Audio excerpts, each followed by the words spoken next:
Welcome back, folks, to World of Warships Legends. I'm Soopa-Dave, and today's build and play guide is on the brand new Z-52. Just got done with the bureau today, and boy, is this thing powerful.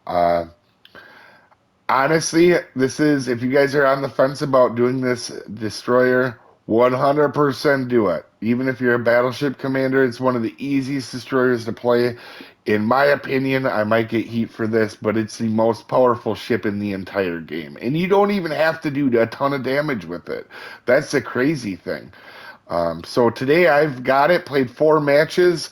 The one match I made a mistake and saw 2 radar cruisers off to the left, went into the middle, took the cap, and got radared by a Mino, which I 100% didn't expect. He was sitting behind a mountain and his whole team shot at me. One thing with this ship is when people see the ship, they will shoot at you. It's like the one destroyer right now that seems like everybody will take a pop shot at as soon as they see it, and they understand how important it is. So keep that in mind if you're wondering about doing the bureau. 100% do it. Now I have a different build than everybody else. In everybody, there's great builds all across the board, but this build is focused for the average destroyer player that will help them out, and my reasonings for it, and I'll show a lot of them in the match because this match is a really good showcase of why I have this build. For the commander, we are just using Eric Bay. I know somebody's going to ask down in the comments where I got the Scrooge commander. It's just a Geist. For the inspirations, we're going sidechain with torpedo damage and detectability. You could do other stuff. There's a ton of million builds out there, but I have taken detectability as my build, and you're going to see why in our match today and for newer players. Obviously, his base trait is detectability. For our first perk, we're going with observant range to help the guns. The rudder's not bad. The second one, I am again taking detectability.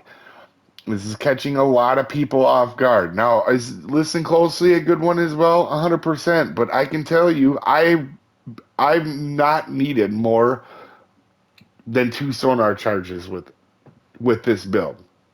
None. I mean, I use my one, get rid of a destroyer. By the time my second one's up, I get rid of another destroyer, and the match is pretty much over by that point. Like I said, I played 4 matches today.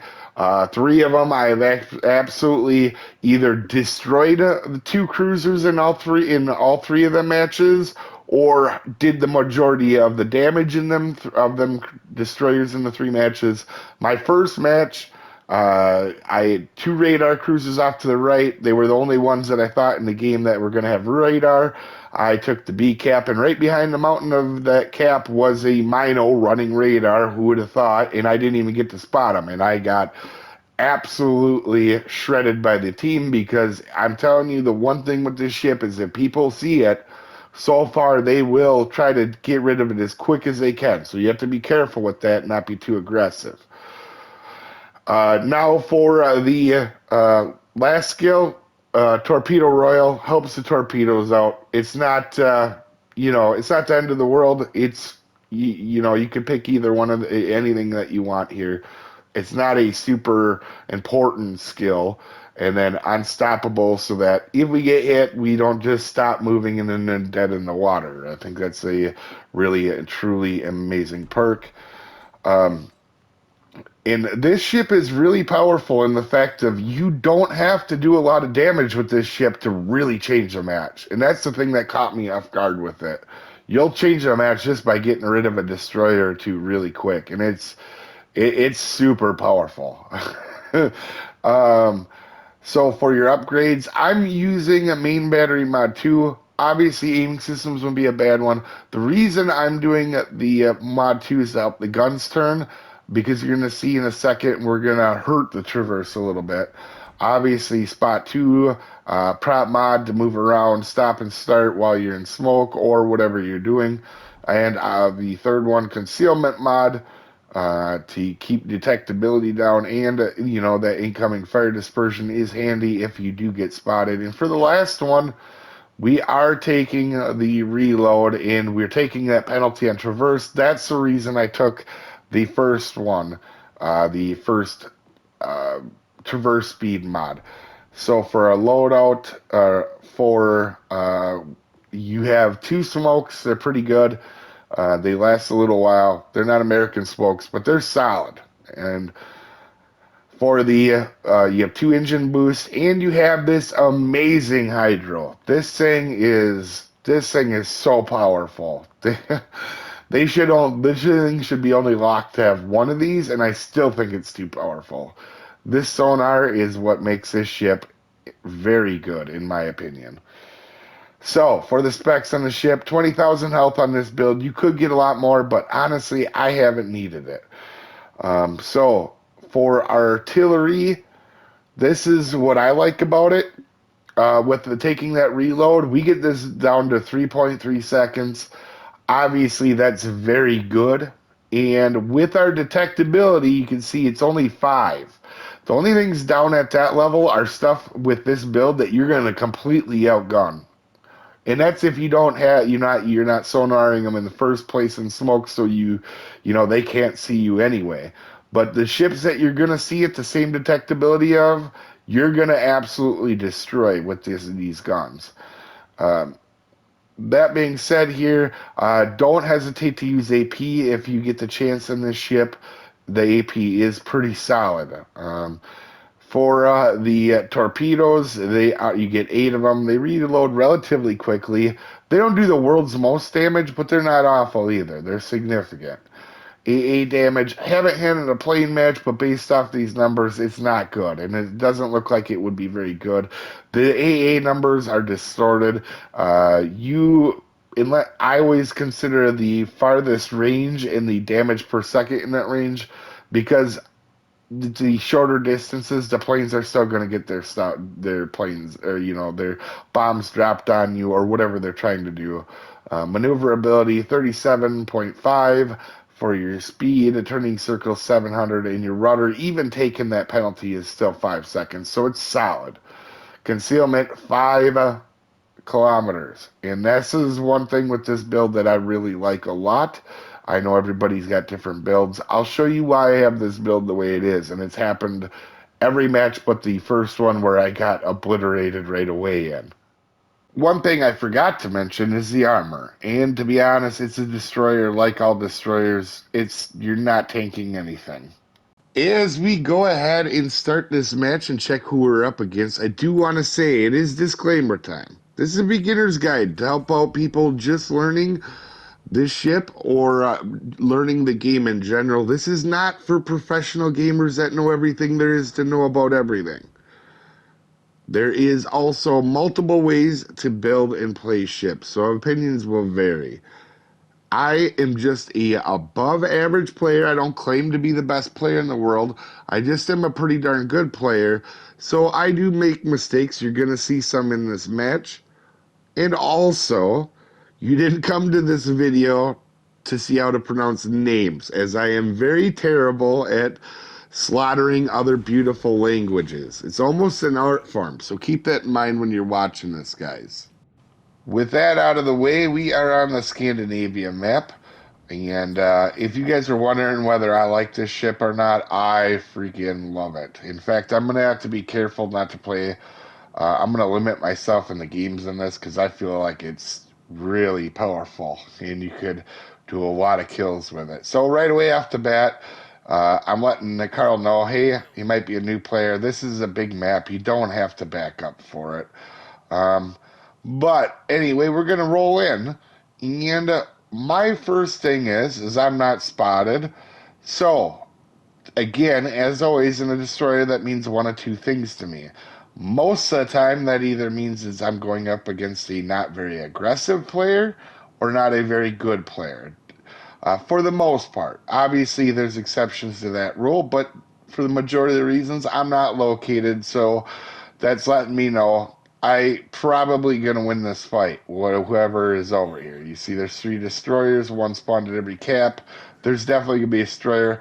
And actually, I was going to go try to spot and not take the cap right away, but I see that destroyer is heading out to the left-hand side as we let our Zhao know if he gets up closer, we can help defend him.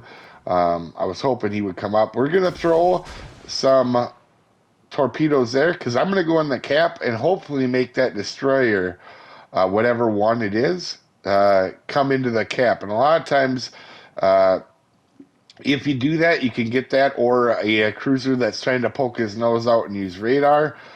So we're 100% going to do that. Then I see the Woosters out there, and the Kaba is coming this way. So the Wooster makes me not afraid of radars, and we're going to go ahead and throw a set of torps out to Kaba, and we're going to leave him spotted here for a second. So I now know there's 2 destroyers over here. We're going to work on getting the cap. I don't throw the torpedoes where it says it was going to go because that Kaba 100% is not going to just drive into the cap from over there when he's been spotted.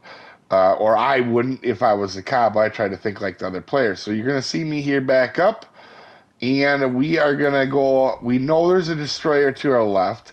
The Kaba's been spotted a bunch to the right. I'm going to be smart. I don't want to go charge a Kaba right now. I want to focus on the gear or the other ship that's over here. So there was a Shimakaze and a Gearing, and if I'm not locating, I actually thought it was going to be the Shimakaze, but it's not. But look at this detection advantage, right? He's going to come in and he's actually going to charge me, and I don't have to use my radar. He's going to panic and smoke up because he thinks, oh, it's a Shimakaze, he's just going to spot me, so he uses a smoke. Then we wait, we start lighting him up, and then he's going to go ahead and send some torps our way, and we're just going to try to light him up. Now, I had some pretty bad aim in this to start off with. Obviously, we see him coming. We're going to go ahead and back up, and just to make sure I don't get radared, I kind of waited on my fire duration, my damage control for a second, just to make sure nothing else was going to come at me. So we're going to go ahead and hit him. We're backing up to stay away from his torpedoes. He's running away. He's really hurt. I am 100% not worried about the gearing in a fair fight. So now we go to the Kaba. You want to make sure when you engage somebody, you can win the battle. That guy's got his health down. The Schlieffen is coming in. I know I'm going to get sonared, so we need to get rid of that Kaba right away. You see, I forgot to switch over to HE. Like I said, wasn't at my 100%. I make a lot of mistakes. In this match, I 100% did. It was one of my first matches of the day, so I had to get back into rhythm and stuff. So I switched to AP and start aiming a little bit better. Now, I don't think we're going to get the kill on him. Yeah, somebody else does, but we did help take him out, and we go back over to the Gearing, who decided to come back, which was not a smart play on his part. This guy's gonna die, and I don't think he really even got to see me. This ship is so powerful. It is unbelievably powerful. And I just don't say that about every ship. A lot of ships are great, and I think a lot of them used correctly are very good. This ship is super amazing, and this happened every match I was in other than that one that I got destroyed right away as we take out Gearing. So you can see 20,000 damage, but it's all been on destroyers. So we've definitely already changed the game. Right? We got rid of 2 destroyers in this cap. We've gotten the cap, and our other part of the team has gotten some caps, obviously, and done well. And right here, we're going to spot the Wooster, and you can see he's starting to speed up, so my torps are going to be too late, and I don't have nothing else to torp. So my thought is I'm going to shoot over the island when I get a second to try to get him to drive back into my torps, because he's going to go whizzing by these things because he's trying to get behind the mountain. You can see he's turning.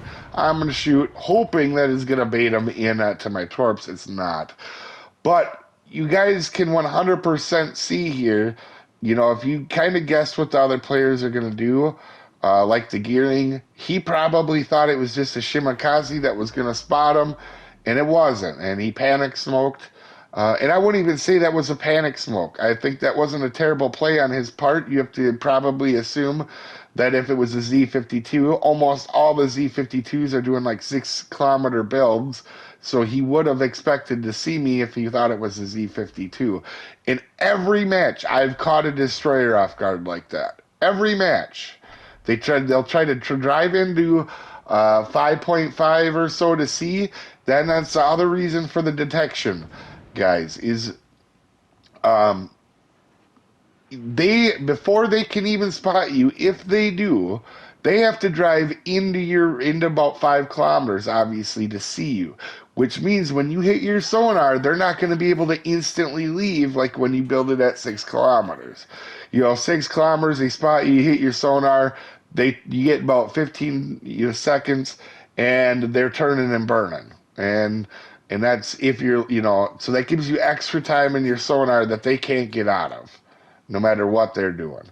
With that being said, we saw where the destroyer was last spotted. Our other destroyer's up protecting the B cap, so I know I have to go protect the C cap because that's probably a good play because the destroyer is going to come here, and I'm 100% right. You can see I was moving towards this cap before it was even getting taken, and Shimikaze spotted, and like I said, we have full health, or the Shimikaze's got full health, but it doesn't matter because our guns are going to be way better, and I'm not even worried about smoking up here.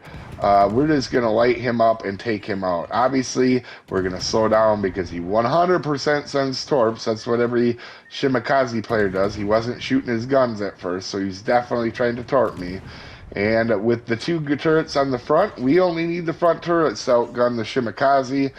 And like I said, I wouldn't, if there was another destroyer there, I probably would have smoked up, but now I could use the smoke if I want on the GK. But you can see only 30,000 damage, and this is what I'm talking about with this ship. You do not have to do a ton of damage on this build to change the entire game. We have literally been either taking out all 3 destroyers or been a contributing factor in all 3 destroyers. Now, we want to stay out at range on the GK, and we're just going to go ahead and shoot some shells at them. My thought here was actually to start a fire so that the secondaries behind me could definitely help get their fires off too. We're just trying to get him burning. You can see here, I thought about going out and just spotting him, so I turned out to go ahead and try to spot. He shows himself again, so I don't need to do that. You see I slow down, and I just use my smoke to, like I said, we're just trying to get a fire started on him to help our teammate. We're not really trying to do damage. You can see the secondaries go off. I don't remember what was behind me. It may have been the Carl. I can't remember. But I knew it was a secondary ship, so if I could help get fires on it, I definitely would be okay. Now, I sent them torps not paying attention to the that last set in the mountain. Like I said, I did not play a very good match in this game, and I wanted to showcase that because the ship was so good that even me messing up couldn't turn this into a bad match. But like I said, we don't do much damage here. We were trying to get fires started and then shoot some AP in the superstructure. Really didn't go that well. Like I said, not my best game, obviously. Definitely not the most damage I did this morning in this ship. But I wanted to show you how powerful this ship can be. And I want to stress, you don't have to do 150,000 damage in this game to completely change the entire game. Like 100%. We help get rid of 3 destroyers in a match. If you do that, you are almost never going to lose. Even our team in this, you can see, did not, we didn't have, not ripping on teammates, but clearly, when you get rid of 3 destroyers and the other team just all dies, and your team just dies, for the most part, you're holding your own in this ship, and you can absolutely carry a team with this ship. Like I said, not the most fortunate on teammates today with this, but it doesn't matter. It really doesn't matter. It's the only ship where I felt I can get in it and win at like an 80% rate without much help. It's pretty gnarly. That being said, we know that the guys behind us are charging, so and I'm going to be very careful. Obviously, I'm located, so that's probably the Russian cruiser, and that's okay by me. I know that I'm in a safe spot. Like I'm not, if I'm not spotted, he definitely can't use his radar on me. And just in case our teammates go in and rush in and die, we're gonna go take the B cap. I wouldn't, or the D cap. I normally wouldn't do that. We're gonna lay torps just in case he tries to come in through that gap. I wouldn't normally do that because I feel like pushing into the enemy is a really bad play. But I haven't had the best teammates and they've died quickly in this game. So I'm trying to make sure I'm foolproofing this win. I'm not trying to win harder. What I'm doing is if them two die, we don't have the points lead. So we need, or we could lose it, especially if that Worcester is going to get the A cap. So I'm just planning ahead, and I'm not feeling bad about coming in here because I can run around the backside and stay alive if I get radared. But like I said, this is a great ship. You see Petros out there. We have them spotted. And if you notice, I ping the map a lot when I'm a destroyer. That's to let my teammates know where something is, whether it's a destroyer or another, or a cruiser, a radar cruiser that we need to get rid of. A lot of times I'll ping the map and let them know. So obviously he's the closest person to me. All I'm doing is making sure I'm staying at distance from him so I don't die. Obviously he's probably used his radars up. Our Columbo, who definitely, it was the Columbo. Definitely the Columbo helped out get rid of him.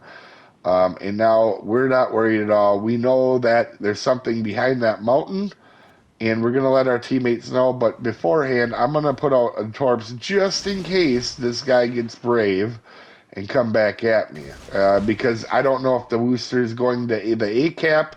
I assume not at this point because he would have been there a while ago, and then the Awami gets spotted. And quickly, a few other reasons for this build. First of all, it's catching a lot of people off guard, and I think it will continue to do so because everybody wants to build destroyers for guns. The reason I don't do that is not only does it make you less effective with torps because you're at distance, the closer you get with torps, the way better off you're going to be, but also I don't play divisions. And with that being said, I know what it's like to be a cruiser with no spotting because your destroyer's sitting in a smoke cloud and just trying to get a bunch of damage off on a battleship instead of spotting the destroyer. My play style in a destroyer is get rid of other destroyers, cap control, and spot for my teammates because I know what it's like not to have spotting. That's the reason I play the destroyers the way I do. And also, one thing to note about this ship, guys, if you have two people of equal talent and you have all your consumables, there is no destroyer right now, currently way is set up, that you're going to lose a fight in a Z-52. If you're equal talent as the other destroyer, they're going to have to run away from you, or if they charge you, you have that sonar, they're not going to be able to torp you. You're going to be able to gun them down with these guns before they even get to you. In a fair fight, and you make sure you're not at a disadvantage by being too close to their team or in a poor position, you're 100% not going to lose. But anyway, you guys, you can see I was top of the leaderboard, helped my team out win a lot. Didn't have to do 200,000 damage to really affect this game in a massive, significant way. Anyway, you guys have a wonderful day, and I will see you next time, folks. Have a good one.